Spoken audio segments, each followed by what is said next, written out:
Hello YouTube, this is Mr. Hansen in May of 2020 going over the novel Flush, chapters 16 through 18 and the paperwork that goes along with it. When I make a mistake, please just bear with me and we'll keep carrying on. A couple things we need to check out on the computer before we do the actual summary and paperwork. First of all, the color fuchsia is a type of purple. That is the color of the food coloring that Noah is using to prove that Dusty Muleman has been putting the wastewater into the canal. Sorry, not into the canal, into the ocean. And a manatee is this type of sea creature right here. I don't know a whole lot about them other than they show up in the story, and I wanted you to have an image, kind of a cool looking creature right there, of what we're talking about as that pops up. All right, so chapter 16 starts out with Noah having jumped overboard from the casino trying to make his way to Abby to safety. And he realizes he can't get rid of the backpack because the backpack says Abby's name on it in red marker, and that would be a big problem. It would expose exactly who had put the food coloring into Dusty Muleman's casino. Channel's 100 yards away. He's swimming as much as he can, and he crashes into one of those manatees that was sleeping while he's trying to swim. Imagine smashing into one of those. It says right here for the quote on page 188. Right away, I knew what had happened. I'd crashed into a sleeping manatee. Yikes. So he continues to keep cruising, and Abby finally shows up to help him. He recognizes the blue dinghy and his sister, and he finds out that the engine has stalled out.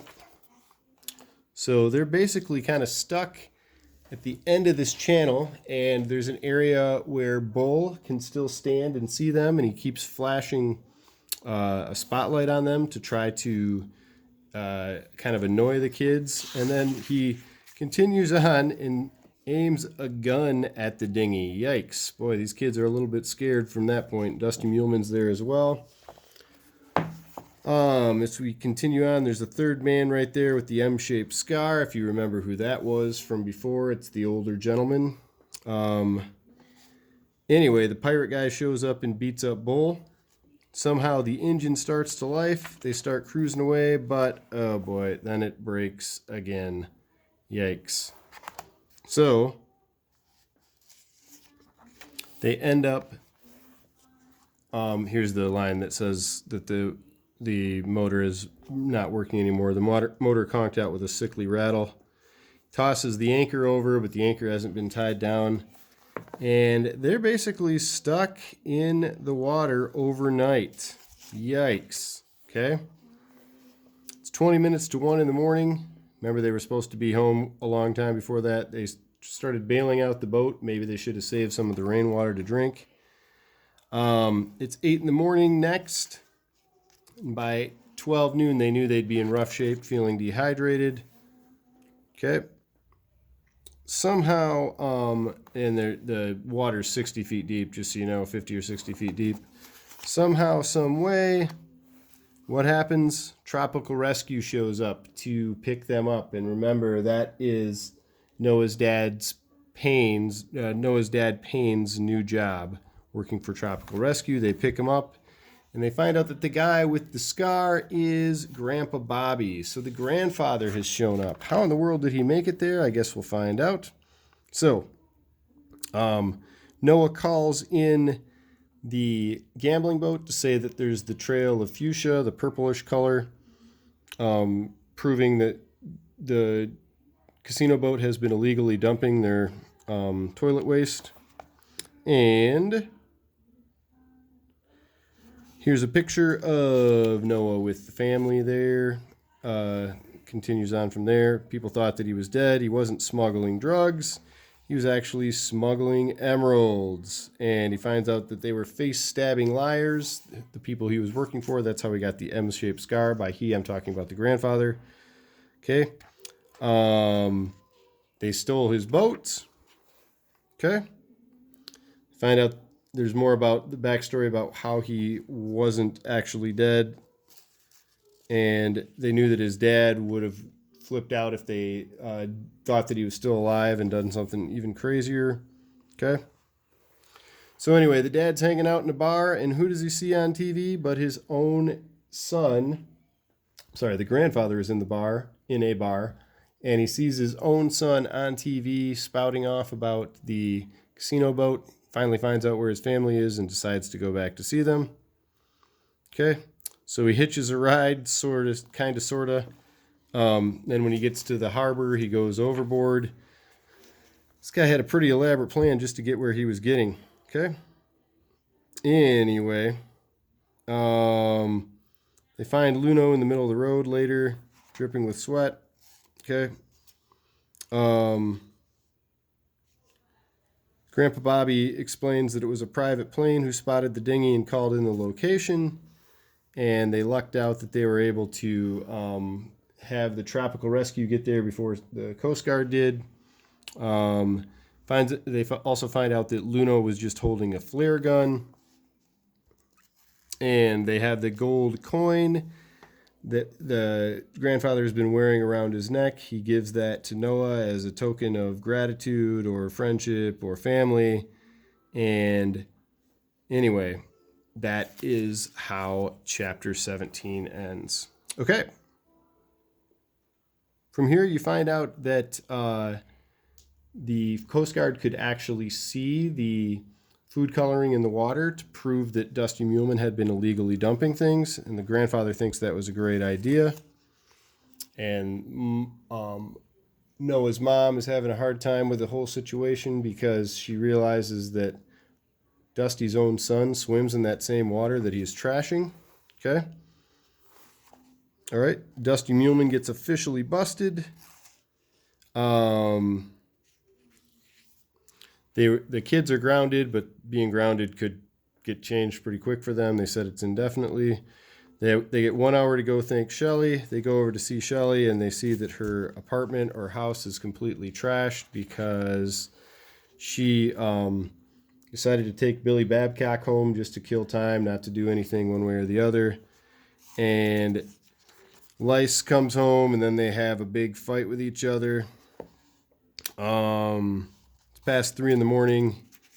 He has a hard time with seeing Billy Babcock in the house, so he starts trashing the place, and then he ultimately hurts himself, which is kind of interesting.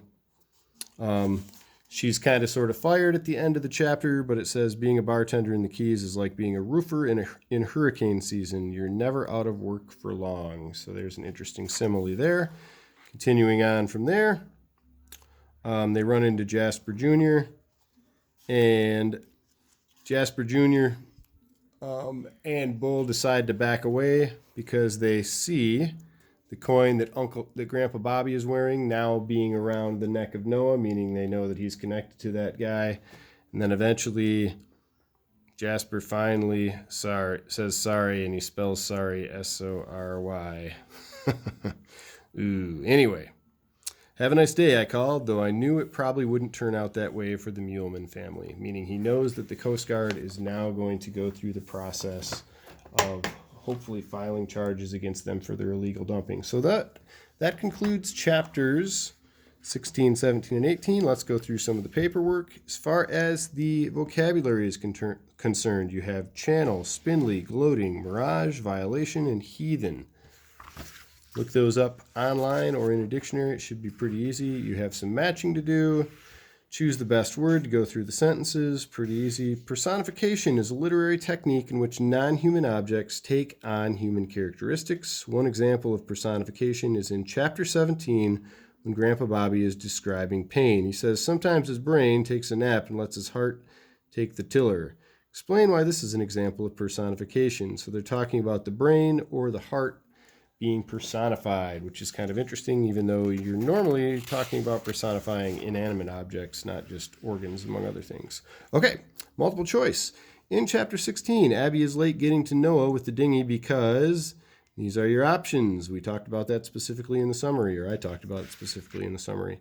Number 2, who saves Noah and Abby from Luno and Dusty after Noah escapes from the Coral Queen? Who was it that actually ended up saving them again? I mentioned that specifically in the summary as well. Who rescues Noah and Abby from their dinghy in chapter 17? Why is this surprising to the children? Okay, think about who it was and who was also with everyone that was there to rescue them. Explain why Noah and Abby's moods go from the highest highs to the lowest lows after they escape from Luno and Dusty in chapter 16. So they escape, and then what happens? Oh man, so they're so excited because they were able to deposit the food coloring into the toilets, and they were able to get off the casino boat, and now they are in their own little dinghy boat, and something happens. Next part here. A little extra. In your opinion, was Operation Royal Flush a success? Why or why not? So the paperwork is asking for your opinion on that. What do you think? Were they successful in exposing the casino boat, or were they not? Okay, last page of paperwork here, chapters 16 through 18, chapter summary. If you were to give a title to this section of the book, what would it be? It should be pretty easy to take care of. I would call it something along that would use the word escape. What happens in these chapters? Please give 3 to 5 sentences explaining what happened. Obviously, I explained everything in a few minutes, but you could certainly do it in just a few sentences. Focus on the biggest events. What is your favorite part of this section of the book? Try to come up with something that you enjoyed from that section. What new words did you learn in these chapters? Think about some new words that you probably learned. You could go back to the vocabulary itself. And your last task here is draw a picture of something you think represents these chapters. If you have any questions about this, please just send me an email, or you can see me during office hours on Tuesday and Thursday from 9 to 10 in the morning. Have a great week.